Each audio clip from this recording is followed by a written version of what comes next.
Good evening, everyone. Buenas noches. This evening, first of all, thank you very much for being in attendance this evening. And as you have in your hands in front of you, tonight's meeting is clearly about our 3-year recommended feasibility action plan.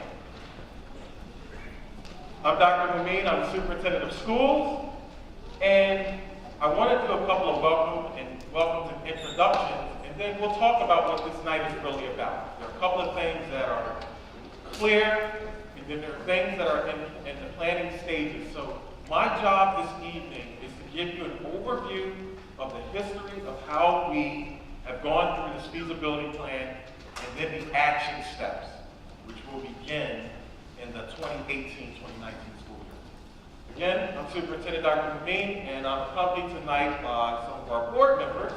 I'll start with Vice President, Mr. Edwin Moran.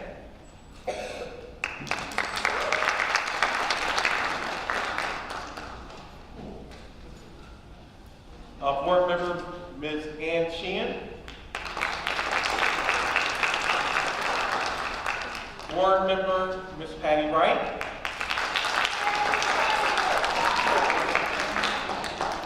And board member, Mr. Leo Martinez. Also this evening, I have members from the administrative team here in Reading School District. I have the CFO, Mr. Wayne Garris, Assistant to the Superintendent for Curriculum Instruction, Ms. Jen Murray,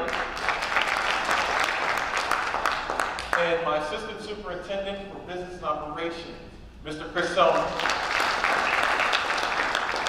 Also, as we move through this plan, obviously the one thing that everyone is wondering and what we're going to talk about is the transition of 9th grade to the castle here in this building. And I have our principal here, Mr. Eric Turner.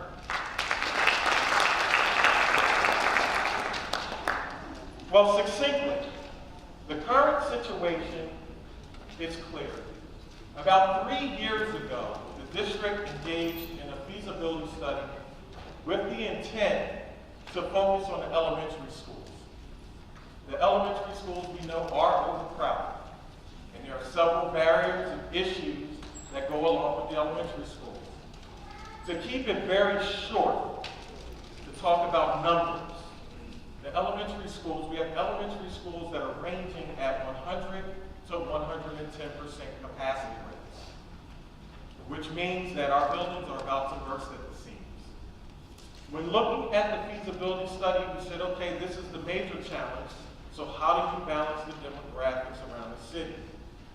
And the movement of grade levels, i.e. the 9th grade to the high school, and looking at a future grade configuration at the intermediate high school became one of the topics of discussion. The needs in the district, once again, are clear. And I look around and we're very fortunate on our board to have a diverse school board team, that I have parents on the team, I have community members, and I have some board members that are born and raised in Reading and graduated from the castle that gives us a lot of history. But one of the major needs that we have, not only dealing with enrollment numbers, we're also dealing with our services. What can we do better as a school district if we have more space and we were more balanced throughout the district? I.e., what do we do with expanding ELL instruction? How do we continually strive to have a continuum of services and special ed in each of our neighborhood schools? There are parents in this room, and I know that one of our parents on the board has experienced this, where you have one of your children who may have an IEP, who may have to take classes at Amanda Stout, while you live in the neighborhood of 16th and Hall, and your other kids are 16th and Hall, coming from the same house. So looking at the enrollment gives us an opportunity to try to balance out the district numbers and create this continuum of services. This map, right here, the city is in 4 quadrants. 1, 2, 3, 4. And from the study from the city, the Act 47 study, we know that the city is composed of close to 90,000, close to 98,000 residents, up in the high 90,000. The issue that's impacting the school district is that 60,000 of the residents are in this quadrant, which, when you look at this quadrant, I know you can't see it, I'll give you an idea of some of the schools. If you were to stand over in the part of the city where 16th and Hawk is, and you take 16th and Hawk all the way down to Southwest, bring the line all the way past 10th and Green, down to 12th and Marion, come back up to 13th Street, to 13th and Green, and start to look back down to 16th and Hawk, which gives you somewhat of a rectangle. That's 60,000 of our residents. And if I could draw this, which I'm not going to do this, it looks like this. Therefore, our schools, especially our neighborhood schools, are bursting at the seams. So that is the issue that we're trying to overcome.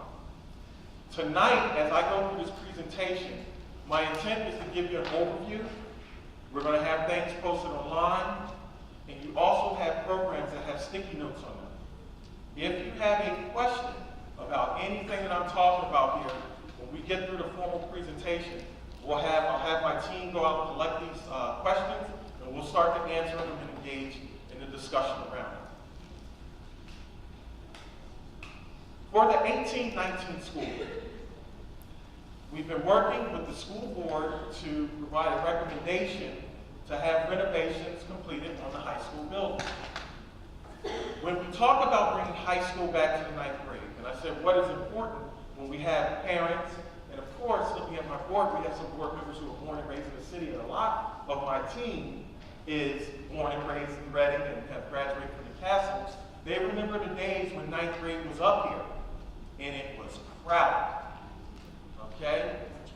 We're here to tell you tonight, or I'm here to tell you tonight, we have a plan for it to not be overcrowded. Some of the options that we're talking about and how the 9th graders will fit. One of the things we have done, we've had success, we've had the Red Knight Academy, the Red Knight Day Academy, and the Red Knight Night Academy for credit recovery students, which provides an option. Another one of those options is we have the Red Knight Accelerated Academy, which is now operating at City Line. Also, and that's another smaller learning environment. Also, we're talking about the Red Knight Accelerated Academy, which will open at Glenside. Again, to provide, which is an extension of the high school curriculum, and provide smaller learning settings for some of our students who have some issues at times functioning in this huge castle. In a week or two, a couple of weeks, we're going to have an open house for another newly created program, which is the Red Knight Virtual Academy at the Rock. And that would be intended to provide blended learning setting for students we have some students who seek cyber schools. All right, this gives us an opportunity to have a blended learning environment where we have that cyber option along with standing deliver certified highly qualified teachers. And again, going back to the first option, the Red Knight Night Academy and Day Academy, we're looking to expand those options and seek to look at other locations. That will help to alleviate some of the pressure in regards to the student enrollment at the high school. Looking at the feasibility study, I want to give you a lot of this conversation we had, specific areas I want to touch, but occasionally I'm going to drift into some of my thinking and how we went through this study started 3 years ago. Initially, when I came into the district, I saw the castle and I saw the intermediate high school, and I said, wow, we have one high school with 17,000 students. We probably need 2 high schools. McCaskey, Lancaster has 2 high schools. Other districts of smaller size have 2 high schools. How come we can't do 2? Wouldn't that affect the elementary issue? We did the study and the numbers came out that they were starting. The high school capacity shrunk from 85% down to like 60%. And the intermediate high school functioning as another high school would have been at 75% capacity, which had nothing to do with closing the capacity gaps at the middle schools or the elementary. So not a good plan. Wipe that off. The second thing was, how do we look at moving ninth grade up? Because we're looking at certification issues, we're looking at accountability issues, and having an option for kids to take, or students to take, a more expansive menu of courses. For example, ninth grade coming to the high school provides more access to athletics, and we've got to talk about the 3 A's, the athletics, arts, and academics, where we have students who are competing down at the intermediate high who have to travel up to the high school, and we have to adjust schedules accordingly. Looking at the options with the arts, we are continually building options for the arts. I'm talking extracurricular with the arts down at the intermediate high, and we hit a milestone this year. They were able to have a concert at the Santander Auditorium. But if you look behind the curtain, they had to have it there because of another issue. They don't have this setting. They don't have an auditorium. So we had to look at those issues. Also looking at the options in regards to academics. Students who are taking advanced coursework, taking advanced courses and things of that nature. Those are in getting involved in the career pathways. There's separation between that building and this one. And I'm talking from a curriculum standpoint and at times a pedagogical standpoint. The options for the 18-19 school year are these, and I felt it was important to have these forums so that you can hear it directly from the superintendent. I feel as though from when we were engaging the community, engaging the staff, and we have a lot of team members from the staff here this evening, as well as parents and students, is that there are a lot of people who felt that a decision to move grades and change the grade configurations and buildings was done to them. This is an opportunity where there's nothing hidden here. It's transparent, and this is only one community meeting of several to come.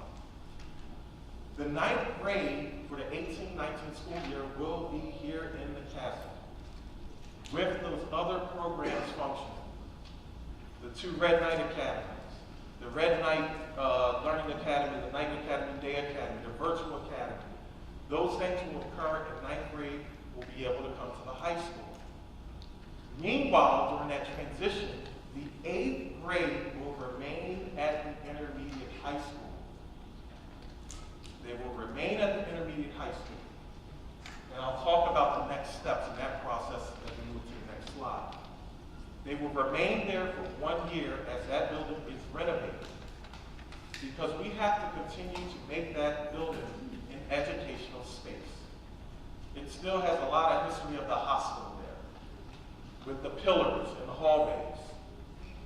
And we know in hallways in our schools, we want to be able to see down hallways. The opportunity to what the grade configuration will be, we found success thus far this school year with having 8th grade and 9th grade function on 2 different time schedules. But if you truly want to have different grades in there, how do you keep the grade levels separate with different entrances and egress and things of that nature? Those renovations have to occur. And then having serious discussions around finances and how do we create spaces like these, such as auditoriums, and larger cafeterias or another cafeteria. And one thing that really is startling is that the gymnasium is on one floor and the locker room is on another. How do we make that building more conducive as an educational environment? Now, the K-12 grade configuration, as we talked about the feasibility plan, the goal is a K-12 goal. This isn't about moving a group of 9th graders up to the high school to fix an intermediate high school. Behind the curtain, the goal of this feasibility plan and this grade configuration plan is to eliminate the pressure at the elementary schools. Again, the elementary schools are at 100% capacity and more. And I look over and I see in the corner of my eye one of our staff members who is at 16th and Hall and can provide some authenticity to some of these examples that I use. There are classrooms there are closets that had to be converted into classrooms to satisfy the spaces to get students in. We all know about Tempting Green. Trailers to modulars, and they're still bursting at the seams. This is an opportunity to balance the enrollment. It's a K-12 thing. The options for next year, again, 9th grade will be here, 8th grade will remain in the intermediate. But the question is, well, Dr. Lee, what's next? What are we going to do with the Dell? That's what the kids ask me. And these are the discussions that we're going to engage with the school board over the next 30 to 60 days in regards to providing an administrative recommendation. The two options, and I'm going to go back to the slide. The two options for the intermediate high school, and I'll give some preamble on both, would be, does that building become a 7-8 school building, or does it become a 5-8 building where all of our middle schools become 5-8? Those are the two options that the administration has a responsibility to inform the board. Both of those options decreases the enrollment in the elementary schools and does open the door for us to have those options that I spoke of earlier in regards to expanding ELL, in regards to having a continuum of special ed services, in regards to approaching gifted education, in regards to being competitive with other urban settings in this state and having STEAM programs. Looking at STEAM or STEM, the arts, we have a nice opportunity to be able to become more efficient and flexible as a K-12 district. Now, again, the traditional way to look at this map, in each one of these quadrants, there's a middle school.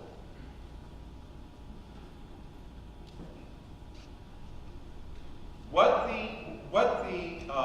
the population of the city is telling us is that this neighborhood could use its own, this quadrant could use another school, which would be the intermediate. There are some pros and cons to both ideas, and we're not there yet. That's why I'm saying once we move past the ninth grade moving here, over the next month or two, as we work with the school board and present data, we're going to start talking about the grade configurations, pros and cons. 5 through 8 brings an interesting scenario. It would move the district to all middle schools within these quadrants becoming 5 through 8. With the addition of a school, the intermediate high, which will have to be renamed, hopefully by the community that it sits in, because there are true advantages to having our community schools. There are some things that are not talked about, especially when dealing with pedagogical issues, dealing with teaching and instruction. We got to talk about safe schools.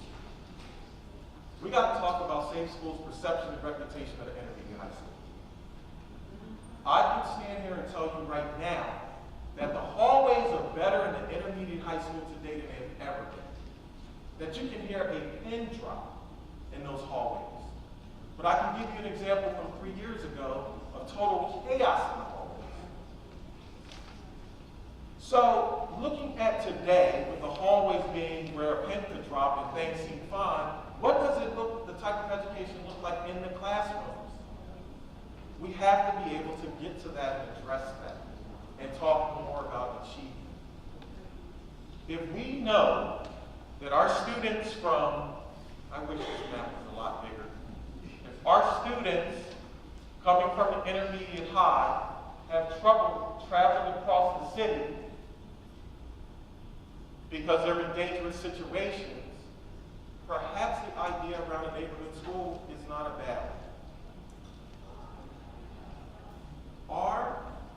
parents and community take care of our schools, our elementary and middle schools, which are in the quadrant.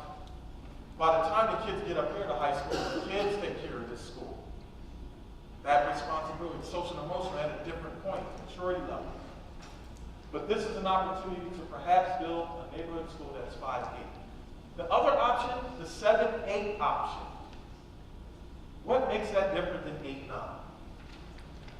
One thing that makes it different is that 7-8, they're middle school kids. They stay within the same curriculum cycle. They take the same assessments and have similar curriculum. 9th grade students recognized by our state are high school students.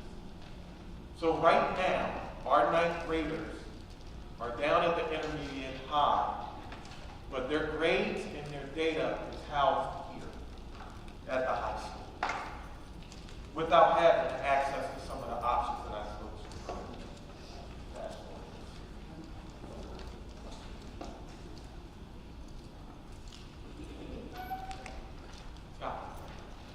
So again, 2 options which will go before the board within the next 30 to 60 days. Option A, grades K to 4, 5-6 at the middle school, 7-8 at the intermediate, 9-12 at the high school.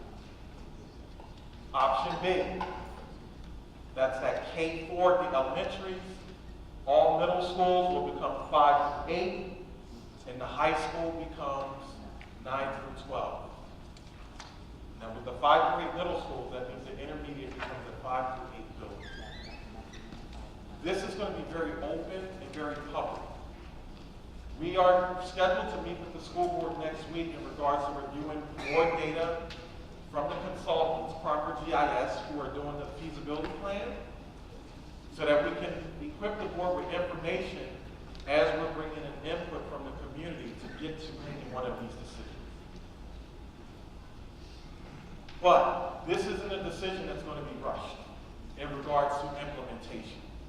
The thing that we know that's going to happen is 9th grade will be here, 8th grade will be at the intermediate for the 18-19 school year, and then for the 19-20 school year, that's when we'll begin to look at which one of these will be implemented.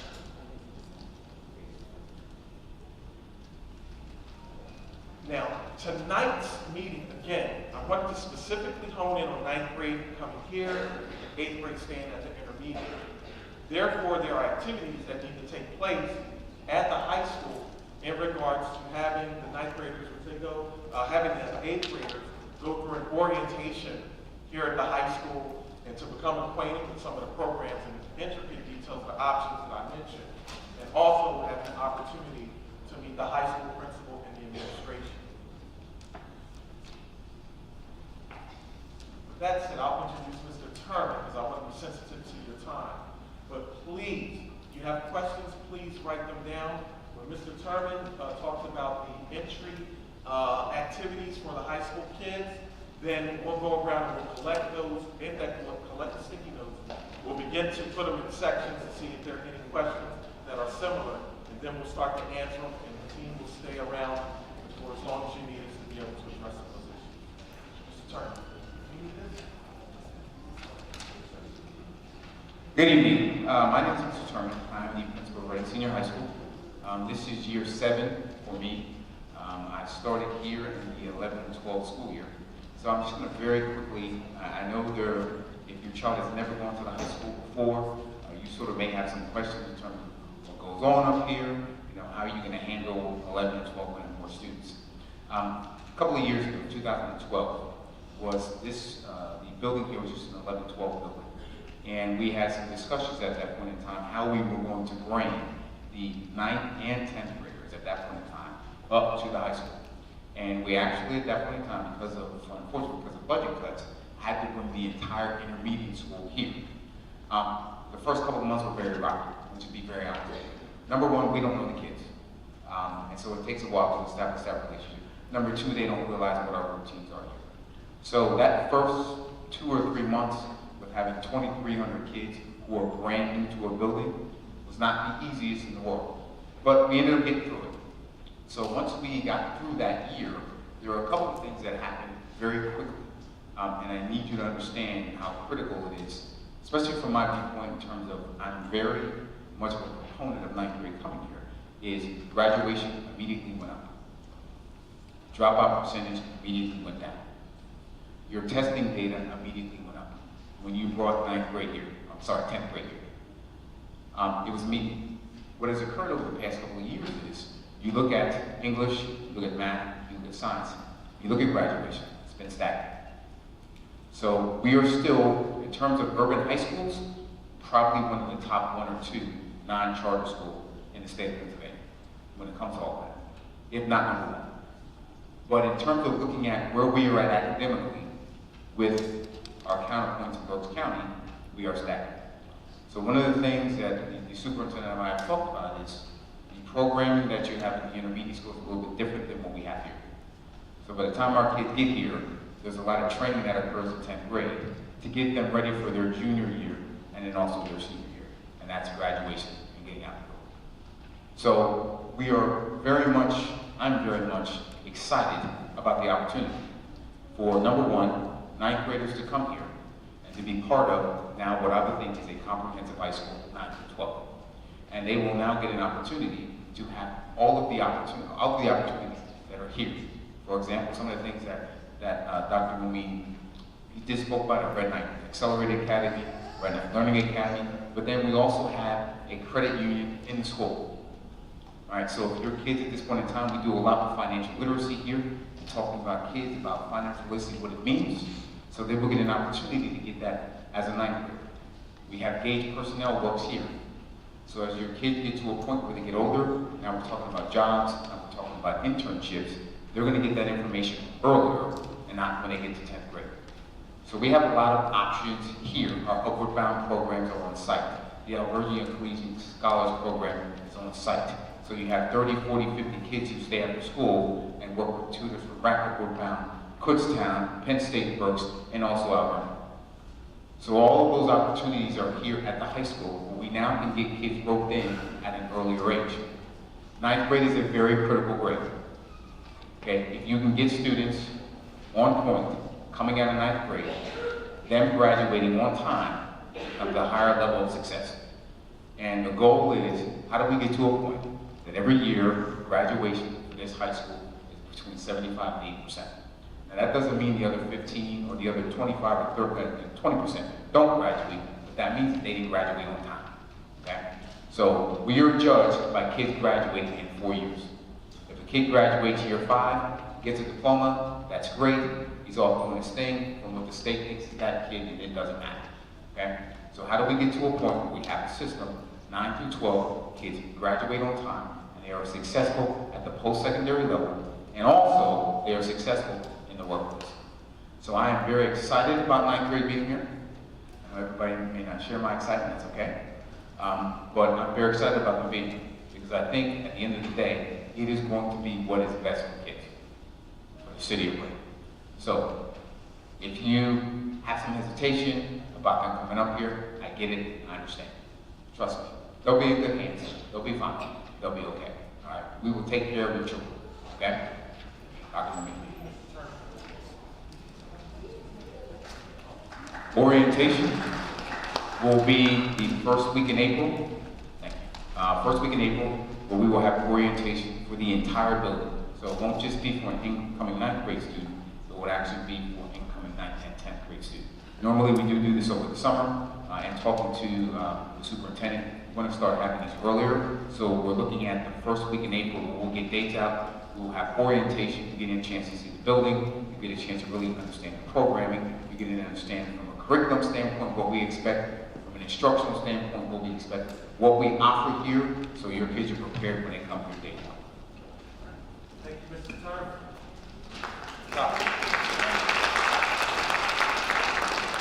I know Mr. Turner will save some of this information for the orientation, but he's very humble, but Reading High School is one of the best high schools in the state.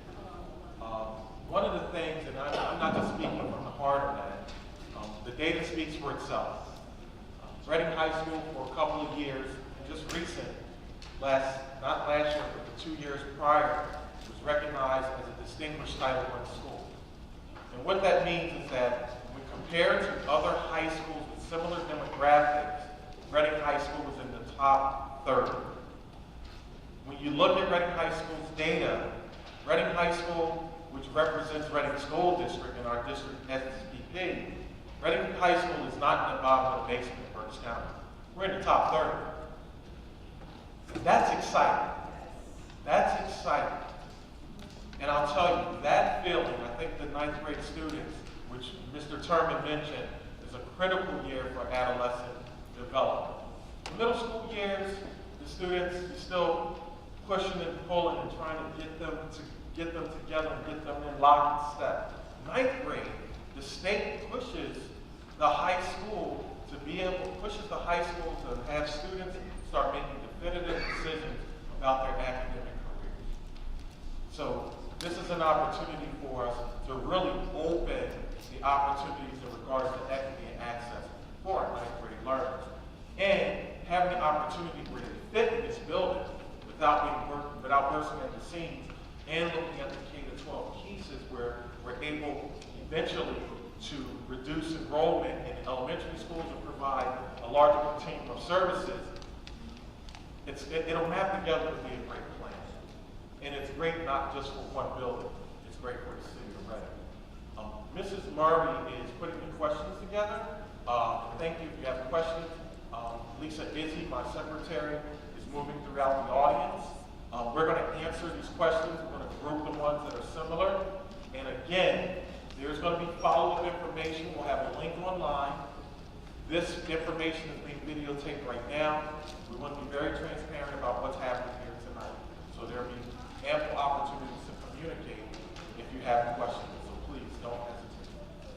All right? And I won't be the only one answering these questions. I do have the experts in the room in regards to curriculum, high school facilities, and also finance. And as I look at my CFO, Wayne Garrett, this feasibility plan study actually has been delayed by 1 year because of the budget impasse in Pennsylvania 2 years ago. It's something that we don't talk about often until budget season occurs, but Reading School District is 75% dependent on the state budget. So if there's no budget in Harrisburg, there's limited budgeting options in Reading. So when something like that occurs, or something like that occurs in the future, it may affect this plan in some of the delivery steps. But if that was to occur, we'll continue to be transparent and open about that and let you know where we are and keep moving this over the line. All right, Mark. The first one has to do with the new virtual academy. It says what percentage of students will be in virtual school and is virtual only for 9th through 12th. The virtual academy is open for students 6th through 12th. We actually have our new virtual academy coordinator here with us. Mary, if you want to stand up. I'd like to introduce her, and Ann Fisher, the Director of Student Services. They will be overseeing the program. There is an open house that is scheduled for next Tuesday at the Rock for the Virtual Academy. Next Tuesday night, the information is on the website, and we do have a snow makeup day for that Virtual Academy open house if you want information about that. As far as the number of students, it is an option for students. It's just one of our many that we're offering, so it's up to, we can take 30 kids, we can take 100 kids, whoever wants to add some additional classes that they want to take, or instead of just doing the regular day program, offer virtual classes. So the number does not matter. We don't have a cap on that. I'm going to ask Mr. Turman. There were some questions regarding the high school and the renovations done to that.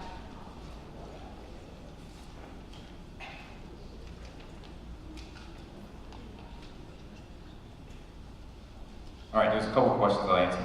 First one is, will the ninth graders be separated from the other grades? Lunch, gym, etc.? Absolutely. Probably 95% of the time. What we've done with their schedule, the master schedule, bell schedule for ninth grade is already done. That was actually done last year in preparation for this year. So ninth graders will come in at the same time.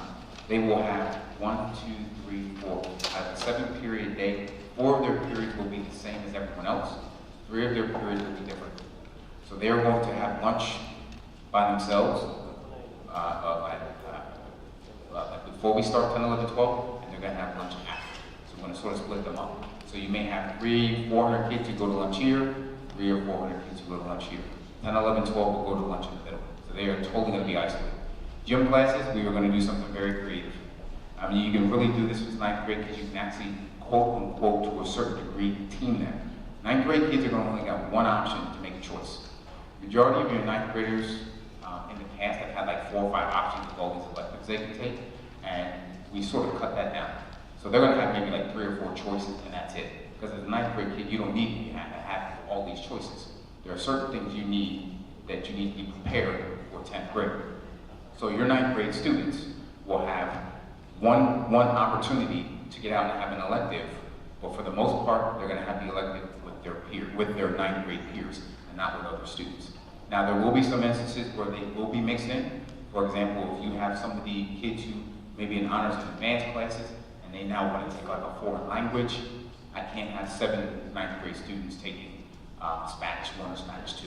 So I may have to mix them in for an elective as such, but all of their major classes, they will be isolated.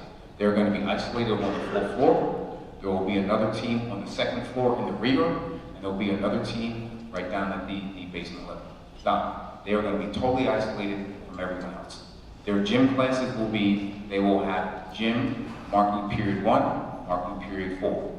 They are going to walk straight off the 4th floor right out to the track, have gym outside, marking periods 1 and 4. 2 and 3, when it is cold, they will have help. So now they will be on the 4th floor having help. So at no point in time are they going to be mixed with anything, other than the potential of having an elective where there's not enough students to fill the class. What kind of renovations are being done in the high school to be able to accommodate 4 grades? There's a couple of pieces to the puzzle. One is you have the credit recovery site at City Line JCC.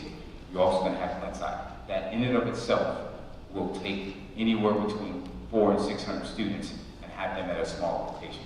So if a student is struggling here, and once again, this place is big, all right?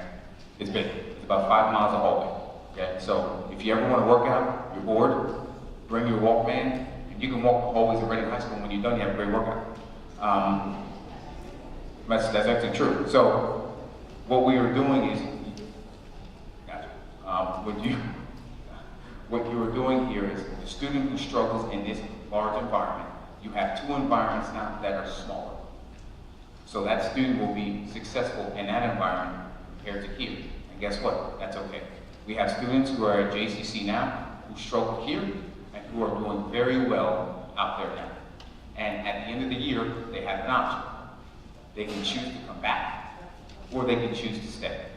And it's very telling because some of the students that Mrs. Sepulveda has spoken to actually want to stay. And guess what? That's okay, because they're going to still get a Reading High School diploma. So having options for students is going to be very critical. We're also going to have the Red Knight Learning Academy for the student who is over age. We have that now. It works very well. I think someone asked a question about night school. We don't call it night school. Night school to me means we're sort of dumbing something down for students in this program. It's definitely not. What we're doing is, once again, giving the kid another option. So you have the kid who, I now have a child. You have the student who now, I have to work. I can't come to school for a traditional schedule. I can't be here, Mr. Turner, from 7:30 to 3. We have another option for you. So now the option is, I can go to work. I have some kids who work first shift. They work 6 to 2, they come to school, they do the work, they go home. And that works for them. If you didn't have that option, that kid would probably drop out of school.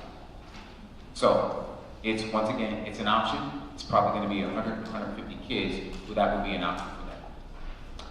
In terms of, so when we talk about renovations, the having other buildings and other programs outside of the school there is definitely, it's not a renovation, but it definitely will help displace some students and ease with the overcrowding. One of the biggest components to the renovations is your rooms on the 4th floor and some of the HVAC issues.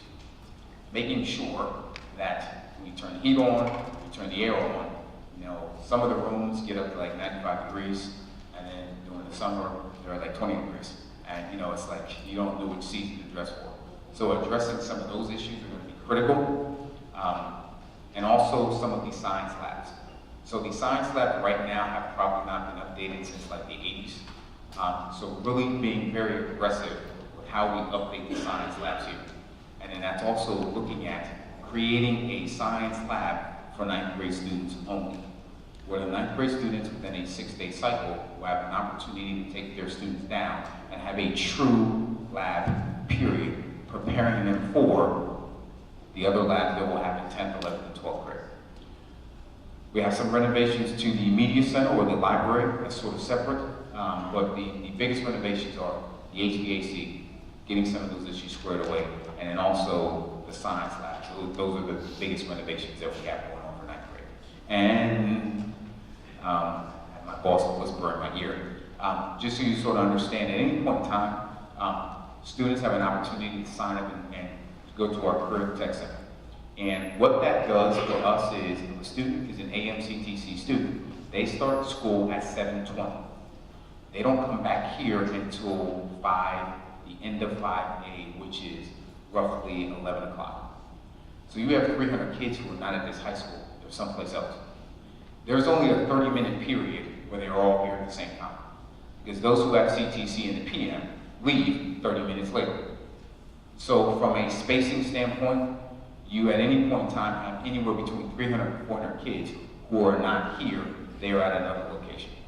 So when you think about spacing and you think about the senior high school, is you have to think about at any one time, majority of the kids are not here because they are doing or at different programs as well.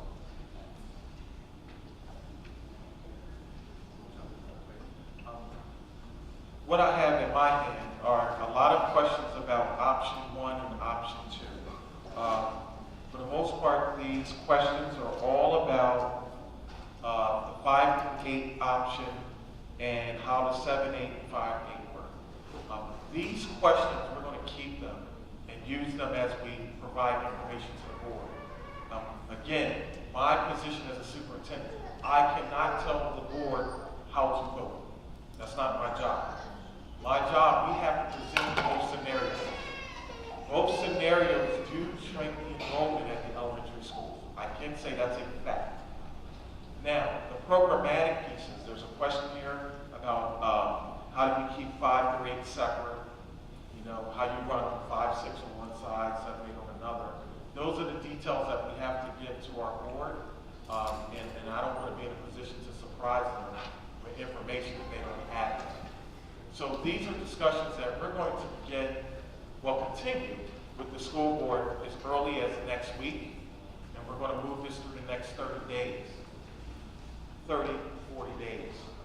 Then the next forum will be able to reveal a lot of this data, the formal feasibility plan that has the percentages on it that I spoke of with the elementary numbers, and the pros and cons in regards to the academic benefits and how the kids will fit and where the kids, again, 5 through 8 would mean establishing a middle school and within that one quadrant that I spoke of, which means you have to create the enrollment from that neighborhood. So the numbers work in both scenarios. But once the board and the administration solidify the ins and outs of both plans, then we're going to come out to the public again. And these are the questions then that we'll be able to answer with more authenticity. As a matter of fact, these are questions that we could really start the discussion with the school board around. Because these are all about 7, 8, 5 people. So these are ones that we want to wait till the board has the information in front of them, where we have a consultant who put together a feasibility plan, justify some of the claims that we're making from in regards to enrollment. Mr. Sommer has facility issues and capacity issues. So one of the questions is what will be done with all the gateway buildings that have been closed. So currently, the city line facility is what was known as the JCC facility. It's currently being utilized, as Mr. Turner mentioned earlier.